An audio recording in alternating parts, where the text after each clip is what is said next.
یکم محرم الحرام مسلمانوں کے خلیفہ ثانی حضرت عمر بن خطاب رضی اللہ عنہ کا یوم شہادت ہے۔ کون عمر فاروق؟ جنہیں مراد رسول صلی اللہ علیہ وسلم کہا جاتا ہے، جن کے لیے اللہ کے رسول صلی اللہ علیہ وسلم اللہ کے حضور دعا کیا کرتے تھے کہ اے اللہ تو اسلام کو اپنے دو بندوں میں سے کسی ایک بندے کے ذریعے سے عزت عطا فرما۔ ایک ابو جہل اور دوسرے عمر فاروق رضی اللہ عنہ تھے۔ کون عمر فاروق؟ جن کے بارے میں اللہ کے رسول صلی اللہ علیہ وسلم نے فرمایا کہ اگر میرے بعد کوئی نبی آنا ہوتا تو وہ عمر بن خطاب رضی اللہ عنہ ہوتے۔ کون عمر؟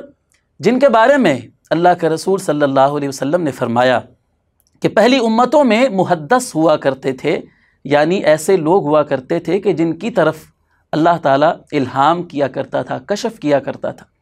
اگر میری امت میں کوئی محدث ہوتا تو وہ عمر بن خطاب رضی اللہ عنہ ہوتے۔ کون عمر؟ جن کے بارے میں اللہ کے رسول صلی اللہ علیہ وسلم نے فرمایا تھا کہ جس راستے سے عمر گزرتا ہے اس راستے کو شیطان چھوڑ کر بھاگ جاتا ہے۔ کون عمر؟ کہ جن کی موافقت میں کئی مرتبہ اللہ رب العزت نے آسمانوں سے قرآن مجید کی صورت میں وحی اتار دی۔ کون عمر؟ کہ جن کے بارے میں رسول کریم صلی اللہ علیہ وسلم نے فرمایا کہ اللہ تعالیٰ نے عمر کے دل اور اس کی زبان پر حق جاری فرما دیا ہے۔ کون عمر؟